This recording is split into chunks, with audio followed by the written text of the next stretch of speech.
Bismillah, Assalamualaikum warahmatullahi wabarakatuh. Perkenalkan, nama saya Raffi Vanistina Putri. Di sini saya akan membuat video untuk menyelesaikan tugas dari mata kuliah Alpro, di mana menyelesaikan tugas UTS soal nomor 3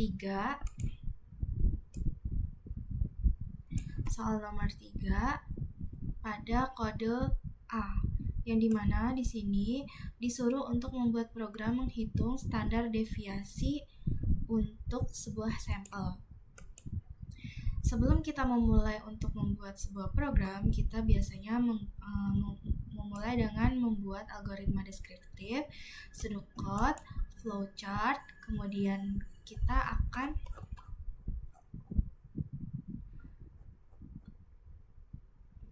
menuliskan programnya.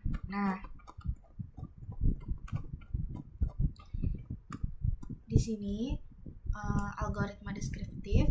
Pertama kita mulai, kemudian kita meminta pengguna atau user itu memasukkan atau menginputkan sebuah jumlah data yang kemudian nantinya akan masuk ke variabel n, diinisialisasikan dengan variabel n. Kemudian kita membuat array data dengan kapasitas 100 kamar. Terus kemudian kita menginisialisasikan variabel JML, rata, selisih kuat, variansi, dan S dengan nilai 0,0 dalam bentuk double. Kenapa kita memakai 0,0? Karena di sini kita memakai tipe data double, yang dimana double ini bukanlah sebuah bilangan bulat, tipe data untuk bilangan bulat, maka kita akan menggunakan 0,0. Kemudian kita meminta input dari pengguna, menginputkan angka dan kemudian simpan di array data, yang kemudian nantinya sambil menghitung jumlah total yang diinisialisasikan dengan JML. Kemudian hitung rata-rata kita inisialisasikan dengan rata dengan membagi jumlah dengan n data yang kita masukkan tadi. Kemudian untuk setiap elemen di array data, hitung selisih dari rata-rata. Kemudian nantinya selisih tersebut kita kuadratkan dan kita tambahkan ke selisih kuadrat. Nah, kemudian setelah itu kita hitung variansi dengan membagi selisih kuadrat, selisih yang dikuadratkan tadi, dengan n-1.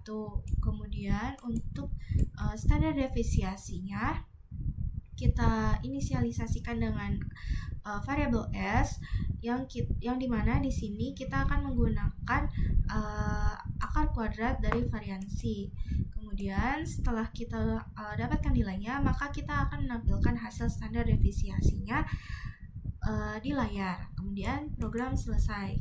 Nah, di sini pseudocode-nya dimulai dengan begin, mendeklarasikan variabel ni bentuk integer data array of double. Ini maksudnya kita memesan kamar sampai 100 dalam bentuk double. Kemudian inisialisasi juga JML, rata, selisih kuat, variansi, dan S dengan 0,0 dalam bentuk double. Kemudian menampilkan ke layar, masukkan banyak data, pesan ke layar. Ini untuk meminta input kepada pengguna, yang nantinya nilai input tersebut akan masuk ke variabel n. Kemudian masuk ke perulangan for i diinisialisasikan dengan 1 to n. Kemudian begin for write, masukkan angka. Ini di sini meminta input angka atau data-data sesuai dengan panjang yang kita mau tadi. Kita kemudian di sini masuk ke variabel data i, data-datanya. Kemudian nantinya data ini akan dijumlahkan. Jadi JML tadi sudah diinisialisasikan dengan angka 0, maka di sini JML sama dengan 0 ditambah data i.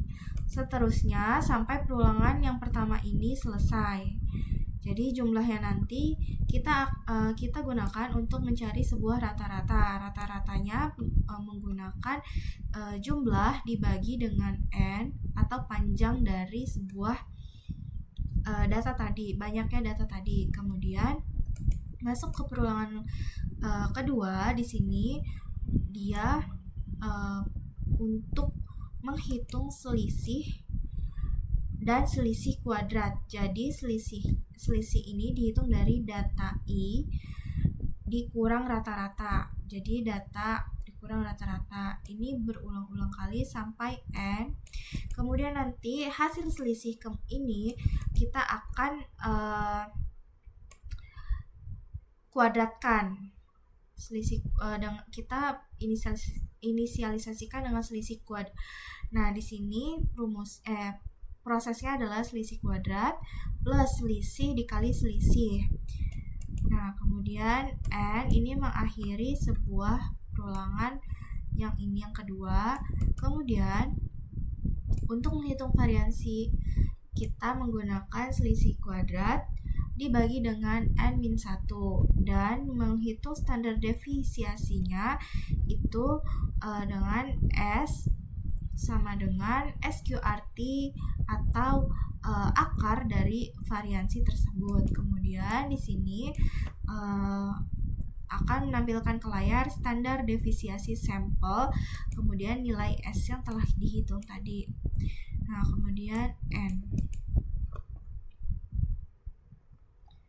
Nah, di sini untuk flowchartnya, di sini start menggunakan oval, kemudian JML sama dengan 0,0 sampai ke S 0,0 ini masuk ke dalam sebuah proses.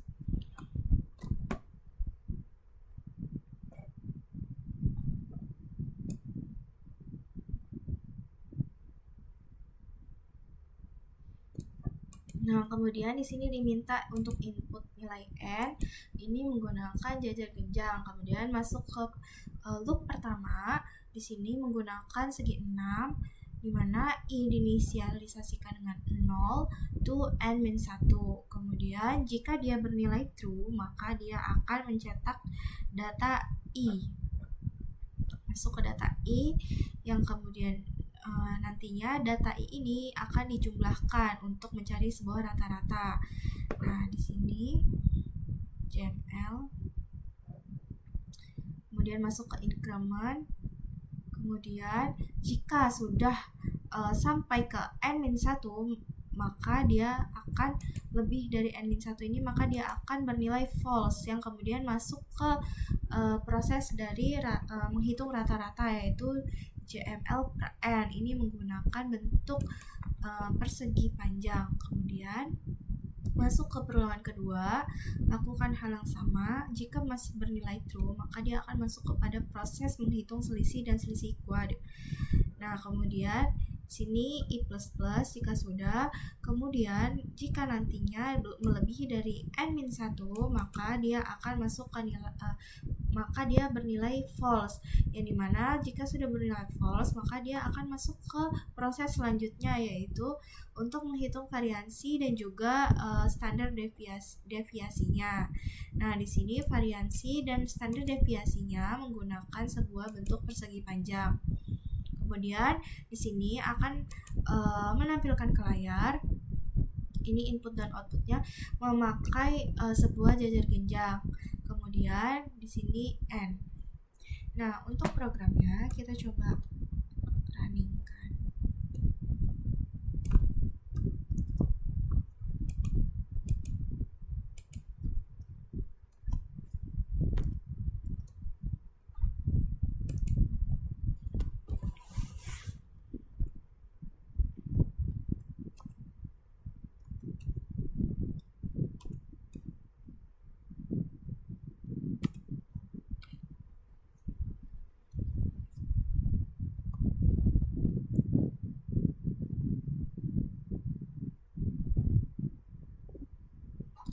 Nah, Untuk include IOStream ini untuk menyertakan pustaka atau library IOStream untuk menggunakan sebuah input dan output in, out, dan line. Kemudian include CMAT ini untuk sebuah fungsi matematika karena kita akan menggunakan SQRT pada codingannya. Kemudian using namespace std ini untuk namespace std agar tidak menuliskan std berulang kali. Kemudian in main fungsi utama, kemudian kita memesan atau mendeklarasikan sebuah variabel n dengan tipe integer. Kemudian data JML rata sampai ke S ini dalam bentuk double yang kita inisialisasikan dengan 0,0. Nah, di sini data, di sini bentuk umum dari array yaitu tipe data, nama variabel, kemudian jumlah indeksnya atau kamar yang kita pesan. Nah, di sini cout masukkan banyak data. Di sini menampilkan ke layar untuk meminta input kepada pengguna yang dimana nanti nilai inputnya akan masuk ke n. Kemudian masuk ke perulangan pertama yang dimana di sini i diinisialisasikan dengan 0, kemudian kondisinya i kurang dari n. Nah, perubahannya adalah i++ atau increment. Nah, di sini kita menampilkan pesan masukkan angka ke layar untuk meminta input kepada pengguna yang kemudian nanti ini untuk menginputkan data. Nah, datanya nanti akan masuk ke dalam variabel data i. Nah, kemudian setiap data tersebut nantinya akan dijumlahkan pada proses JML plus sama dengan data i. Di sini JML sudah diinisialisasikan dengan 0,0, maka 0 ditambahkan dengan data yang kita masukkan. Misalkan di sini kita memasukkan angka 2, maka jumlahnya adalah 2 sekarang. Kemudian dia akan masuk lagi ke yang setelahnya, masuk lagi ke perulangan setelahnya, karena jika dia karena ini masih data pertama, jika dia datanya sudah melebihi dari n atau n sampai seterusnya, maka dia akan bernilai false dan akan masuk ke rata-rata untuk menghitung rata-rata. Rata-rata di sini prosesnya menggunakan JML dibagi dengan n atau banyak data yang kita inputkan. Nah, kemudian masuk kepada perulangan kedua yang dimana di sini untuk menghitung sebuah selisih sama dengan data i min rata. Di sini selisih prosesnya yaitu data i dikurang dengan rata-rata. Nah, yang kemudian nantinya hasil selisih ini akan dikuadratkan dengan proses selisih kuadrat plus sama dengan atau sama dengan selisih kuadrat ditambah selisih dikali selisih. Nah, kemudian nantinya setelah dia melebihi dari n dan seterusnya, maka dia akan bernilai false, maka dia akan masuk ke variansi, ke proses selanjutnya yaitu variansi dan juga standar deviasi. Di sini kita akan menghitung variansi dengan membagi antara selisih kuadrat dibagi dengan n-1, yang kemudian nanti hasil variansi ini akan diakarkan pada proses standar deviasi. Kemudian setelah didapatkan atau diproses nilai standar deviasi ini, S ini, maka kita akan tampilkan ke layar pesan standar deviasi sampel, kemudian kita masukkan variabel S ini untuk nilai S-nya, kemudian line untuk baris selanjutnya, kemudian return 0 ini untuk mengakhiri sebuah program dengan mengembalikan nilai 0 untuk menunjukkan bahwa program telah selesai dan sukses berhasil dikerjakan. Nah, sekian video dari saya, kurang lebihnya mohon maaf. Wassalamualaikum warahmatullahi wabarakatuh.